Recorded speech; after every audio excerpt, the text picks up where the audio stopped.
tahun 2020 berakhir bulan Oktober tahun 2020. Jadi moratorium dilakukan. Jadi izin yang habis tidak kita perpanjang. Jadi ini izin habisnya bulan Oktober.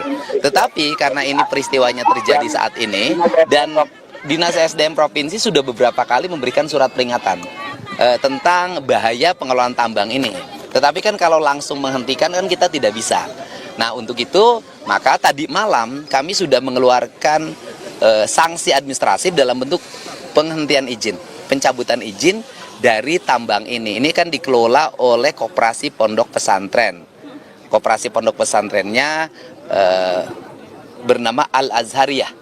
Dan kemudian di samping ini ada dua lagi kan, ada dua tambang yang sama yang dikelola oleh yayasan. Jadi tiga-tiganya sudah kami tutup tadi malam.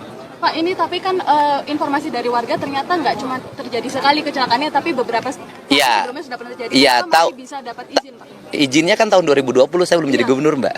Artinya dari pihak Pemprov sendiri, apa keterangan yang disampaikan dari pihak Pemprov? Ya, ada sejak ke situ begitu? Bukan, gini, izinnya dikeluarkan tahun 2020. Ketika izin dikeluarkan tahun 2020 kan saya tidak bisa mengomentari. Izin yang 2020 kan saya menjabat 20 Februari tahun 2025 gitu loh. Kalau sejak saya memimpin sangat selektif dan bahkan saya sejak memimpin tidak mengeluarkan lagi izin tambang. Bahkan menutup. Kalau menutup saya banyak. Berarti untuk total berapa? Sudah berapa yang ditutup? Nanti tanya kepala SDM ya. Kalau saya satu-satunya yang tapi beberapa tambang yang kemarin kan di Kerawang sudah saya tutup. Terus kemudian kemarin di Subang sudah banyak yang saya tutup. Di kemarin juga penambangan emas yang memilih pengusaha WNA Korea Selatan saya tutup juga. Nah, kemudian juga kita sudah menutup hampir ratusan tambang ilegal.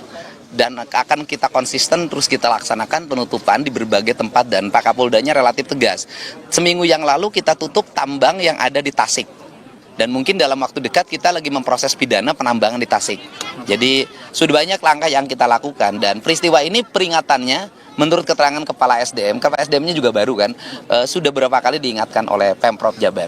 Pak, sedikit Kang, ini kan korban mungkin saja ini kepala keluarga. Ya. Banyak keluarga yang terdampak. Oke. Bagaimana dari Pemprov? Yang pertama bahwa korban ini bukan hanya pegawai. Tetapi ada pedagang asongan, kayak barusan punya anak 3. Terus kemudian juga ada mungkin sopir, mungkin kenek. Maka keluarga-keluarga yang ditinggalkan karena peristiwa musibah ini, kami menanggung biaya hidup untuk anak-anaknya. Kemudian juga kami sudah menyiapkan santunan untuk keluarganya. Tetapi juga saya meminta pada pengelola tambang untuk segera melakukan langkah-langkah penanganan sosial terhadap mereka yang jadi korban. Kan tambang di sini untungnya sudah banyak. Kan harus ada sikap untuk memberikan bantuan dan tanggung jawab terhadap korban. Bagaimana jawabannya prosedur penanganan atau seperti apa untuk? Kalau saya sih mengatakan, karena saya 3 tahun yang lalu sudah ke sini, tambang ini tidak memenuhi syarat sebagai pengelola tambang. Karena 3 tahun yang lalu saya sudah datang ke sini dan saya sudah menyatakan waktu itu tambang ini mohon ditutup. Karena jalan Pak tetap. Saya kan waktu itu belum jadi apa-apa Pak, gitu loh. Pak, terkait air, Pak Gub, terkait sungai yang tercemar ini gimana Pak Gub untuk Ya begini, kan aspek pidananya nanti biar Polda yang mendalami. Pidananya selain dilanggarnya standarisasi K3, juga misalnya aspek pencemaran. Kemudian kan ini Yayasan Kopontren. Benarkah Yayasan Kopontren ini benar-benar digunakan untuk kepentingan pondok pesantren atau tidak? Atau hanya menggunakan baju Kopontren saja? Nah, biarkanlah itu penyidik yang melakukan pendalaman terhadap itu. Tugas saya hari ini adalah satu ya, bersama-sama tim Basarnas untuk melakukan pencarian korban sehingga bisa ditemukan lagi. Yang kedua, memberikan tanggungan terhadap keluarga yang ditinggalkan dari sisi aspek sosialnya. Kemudian yang ketiga, mendorong agar perizinannya tidak dibuka lagi dan itu sudah dilakukan. Yang keempat, melakukan recovery lingkungan termasuk mencari pidana lingkungannya apabila terlanggar. Kang, artinya ini setelah adanya kejadian ini seluruh aktivitas tambang di Gunung Kuda akan ditutup? Semuanya sudah di malam sudah ditutup. Berarti permanen atau gimana? Tidak akan saya buka lagi. Berarti permanen? Ya sudah, tidak akan saya buka lagi. Pak Gub, untuk terkait pemulihan kondisi sungai yang akhirnya menyebabkan para petani harus... Ya itu akan kita recovery ya, karena kan PR kita terhadap kerusakan lingkungan di Jabar itu banyak ya. Dan tindakan kita ini kan kadang-kadang berhadapan dengan masyarakat itu sendiri yang menginginkan tambang itu ada. Tetapi bagi saya hari ini saya lebih memilih konservasi, pengelolaan lingkungan, penyelamatan lingkungan daripada sekedar ekonomi. dampak kerusakan sudah berapa hektar pada sini luasan penambangan di 3 yayasan Ini kan yayasannya 30 hektar seluruhnya. 30 hektar. Ya kita setelah ini juga kita akan manggil perhutani ya. Ini kan perhutani ini banyak sekali areal-areal hutan yang berubah menjadi areal tambang. Padahal kan perhutani ini adalah perusahaan pengelola hutan, bukan pengelolaan pengusaha tambang. Ini kan lagi-lagi dulu perkebunan itu menjadi PT sewa tanah.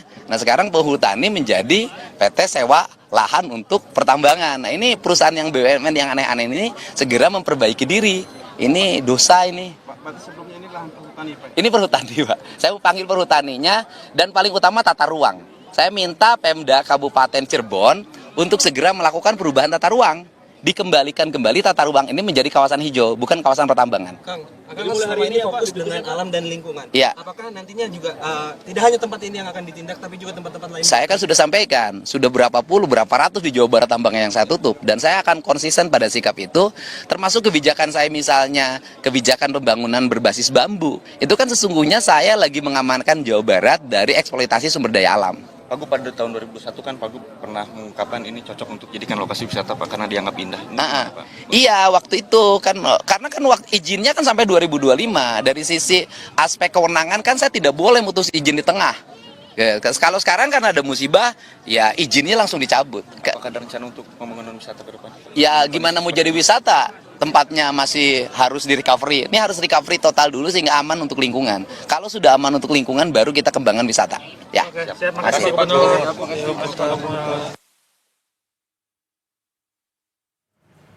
Itu tadi keterangan yang diberikan oleh Gubernur Jawa Barat Deddy Mulyadi terkait dengan musibah longsor yang terjadi di Galian C Gunung Kuda Kabupaten Cirebon. Ada sejumlah informasi yang tadi disampaikan bahwa Deddy Mulyadi selaku Gubernur Jawa Barat sudah memberikan surat peringatan untuk tambang sebelumnya dan juga tambang ini sudah diberikan sanksi. Sanksinya adalah pencabutan izin.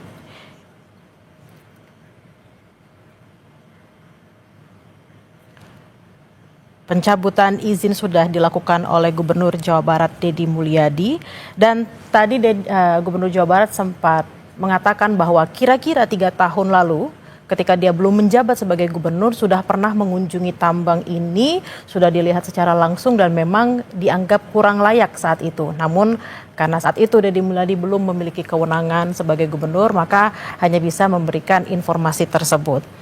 Lalu tadi dikatakan bahwa tambang ini dikelola oleh Yayasan Pesantren dan sudah ada 3 tambang yang dicabut sejak semalam. Dan nyawa orang yang hilang itu kan bukan hanya persoalan dan ini bukan satu, jumlahnya sangat banyak. Untuk itu penambang harus bertanggung jawab terhadap peristiwa ini. Karena peringatannya sudah dilakukan. Saya sendiri secara pribadi dulu sebelum menjadi gubernur sudah datang ke sana. Dan saya meminta langsung untuk dihentikan. Karena menurut saya waktu itu kok nggak memenuhi standarisasi pengelolaan tambang yang memiliki basic K3. Dan ini memang kayaknya juga tidak punya inspektur tambang, tidak punya pengawas tambang, dan tidak punya ahli tambang. Mungkin kalau tambang plastik mereka punya.